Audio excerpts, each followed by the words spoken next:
Halo, perkenalkan nama saya Cynthia Prilianti Nurak, mahasiswi PGSD Bilingual kelas BC91 akan membawakan materi tentang kesehatan lingkungan dari mata kuliah PKPD 2 UKS. Jadi, sebelum kita memasuki materi kesehatan lingkungan, ada baiknya kita mengetahui apa pengertian kesehatan lingkungan. Kesehatan lingkungan adalah suatu ilmu dan seni dalam mencapai keseimbangan antara lingkungan dan manusia. Ilmu dan juga seni dalam pengelolaan lingkungan sehingga dapat tercapai kondisi yang bersih, sehat dan nyaman dan aman, serta terhindar dari berbagai macam penyakit. Tujuan kesehatan lingkungan. Tujuan kesehatan lingkungan ini ada terbagi atas dua. Yang pertama, melakukan korelasi, memperkecil terjadinya bahaya dari lingkungan terhadap kesehatan serta kesejahteraan hidup manusia. Yang kedua, untuk pencegahan dengan cara mengefisienkan pengaturan berbagai sumber lingkungan untuk meningkatkan kesehatan dan kesejahteraan hidup manusia serta untuk mencegah dari bahaya penyakit. Komponen kesehatan lingkungan. Adapun beberapa komponen kesehatan lingkungan sebagai berikut. Yang pertama, penyihatan air dan udara. Kedua, pengamanan limbah padat atau sampah. Yang ketiga, pengamanan limbah cair.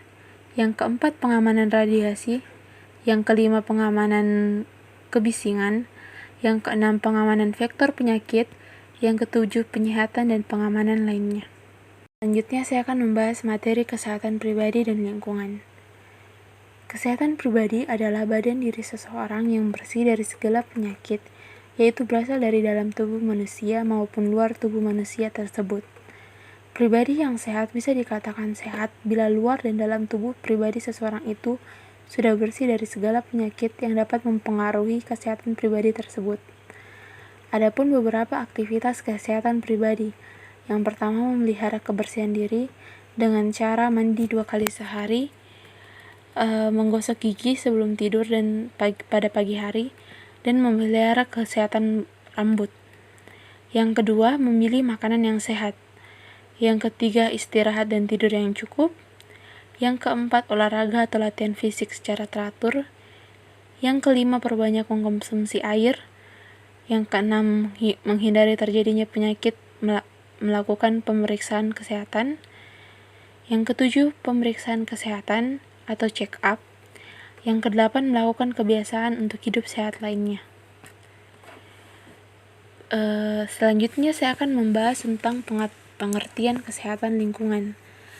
Kesehatan lingkungan adalah suatu ilmu dan seni dalam mencapai keseimbangan antara lingkungan dan manusia. Ilmu dan juga seni dalam pengelolaan lingkungan sehingga dapat tercapai kondisi yang bersih, sehat, nyaman, dan aman serta terhindar dari gangguan berbagai macam penyakit. Selanjutnya saya akan membahas tentang materi perilaku hidup bersih dan sehat atau PHBS. PHBS adalah semua perilaku yang dilakukan atas kesadaran sehingga anggota keluarga atau keluarga dapat menolong dirinya sendiri di bidang kesehatan dan berperan aktif dalam kegiatan kesehatan di masyarakat. Tujuan PHBS dibagi atas dua, yaitu tujuan umum dan tujuan khusus. Tujuan umum PHBS yaitu untuk meningkatkan masyarakat ber-PHBS di semua tatanan seluruh Indonesia. Tujuan khusus yaitu meningkatkan pengetahuan, kemauan, dan kemampuan masyarakat untuk melaksanakan PHBS serta meningkatkan peran aktif masyarakat dalam gerakan PHBS di masyarakat. Komponen dalam PHBS. Adapun komponen indikator PHBS dalam kesehatan lingkungan yaitu indikator PHBS dalam tatanan rumah tangga, contohnya memberi bayi ASI eksklusif dan menimbang bayi dan balita. Indikator PHBS di sekolah contohnya memberantas jentik nyamuk dan tidak merokok. Indikator PHBS di tempat kerja yaitu contohnya jamban sehat dan kesehatan dan keselamatan kerja. Indikator PHBS di tempat umum contohnya menggunakan jamban yang sehat dan menggunakan air yang bersih. Selanjutnya saya akan menjelaskan tentang bagaimana cara mencuci tangan dengan baik dan benar. Yang pertama, hidupkan keran air yang mengalir, kemudian basahi kedua telapak tangan setinggi pertengahan lengan. Kemudian ambil sabun dan usap secara merata lalu gosokkan kedua telapak tangan dengan lembut agar kuman yang ada di telapak tangan hilang. Yang kedua, untuk menghilangkan kuman pada bagian luar tangan, kamu bisa mengusap dan menggosokkan kedua punggung tangan secara bergantian agar kuman tak tersisa di tangan. Yang ketiga, jangan lupa kuman juga menempel pada sela-sela jari tanganmu. Maka dari itu, gosok juga bagian sela-sela hingga sabun berbusa. Kuku juga bagian terpenting dari tangan. Banyak kuman yang tersembunyi dan bersarang pada kuku. Oleh karena itu, kamu wajib membersihkan ujung kuku serta bergantian dengan cara mengatupkannya. Gosok dan putar kedua ibu jari secara bergantian hingga bersih. Letakkan ujung jari atau kuku pada telapak tangan lainnya dan menggosok memutar secara perlahan agar kuman dan bakteri segera hilang. Bersihkan pergelangan tangan secara bergantian dengan cara memutar, bilas dengan air mengalir, dan keringkan dengan handuk. Selanjutnya, saya akan membahas tentang materi pengelolaan sampah dan limbah. Pengelolaan sampah organik dan anorganik. Sampah organik adalah sampah yang gampang busuk, contohnya seperti sampah sisa makanan, dedaunan, dan lain sebagainya. Sedangkan sampah anorganik merupakan sampah yang memerlukan waktu yang lama untuk menguraikannya, contohnya seperti plastik dan aluminium. Saya akan membahas tentang cara memilah sampah. Yang pertama, pilihlah sampah sesuai dengan jenisnya. Yang kedua, potong kecil atau rajang sampah organik dan kumpulkan ke dalam peralatan reaktor komposter sederhana untuk dijadikan kompos. Yang ketiga, pilah sampah anorganik. Dan keempat, kumpulkan sampah B3 dalam plastik putih dan tulis kode B3 menggunakan spidol merah. Yang kedua, saya akan menjelaskan bagaimana cara pengelolaan sampah 3R atau yang biasa disebut reuse, reduce, dan recycle. Reuse berarti menggunakan kembali sampah yang masih dapat digunakan untuk fungsi yang sama ataupun fungsi lainnya. Reduce berarti mengurangi segala sesuatu yang mengakibatkan sampah, dan recycle berarti mengolah kembali atau mendaur ulang sampah menjadi barang atau produk baru yang bermanfaat. Berikut adalah kegiatan 3R dalam kehidupan sehari-hari.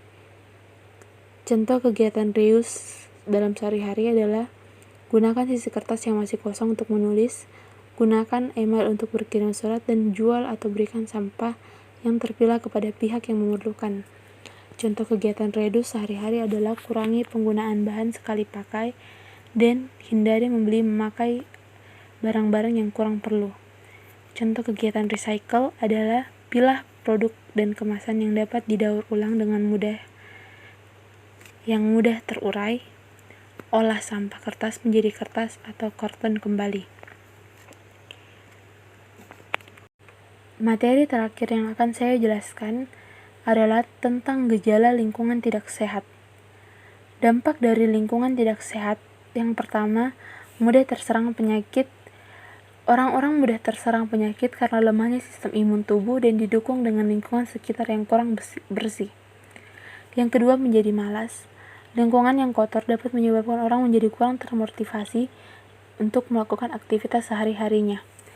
Yang ketiga, mudah terserang penyakit seperti demam berdarah. Selanjutnya, upaya agar lingkungan menjadi sehat.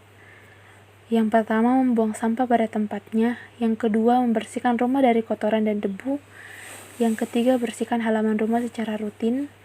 Yang keempat, membersihkan selokan-selokan yang ada sampahnya agar tidak tersempat air. Yang kelima, sampah yang sudah dibuang kalau sudah banyak sebaiknya dibakar. Yang ketiga, lakukan 3M, menutup tempat penyimpanan air, menguras bak mandi secara rutin, dan mengubur barang-barang bekas. Terapkan 3B, buanglah sampah pada tempatnya, bersihkan tempat yang kotor, dan biasakan hidup bersih. Sekian materi kesehatan lingkungan dari saya. Intinya, kita harus selalu menjaga kesehatan baik lingkungan maupun diri sendiri agar terhindar dari berbagai macam penyakit. Saya, atas nama Cynthia Aprilianti Nurak, memohon maaf jika ada salah kata selama saya menjelaskan materi.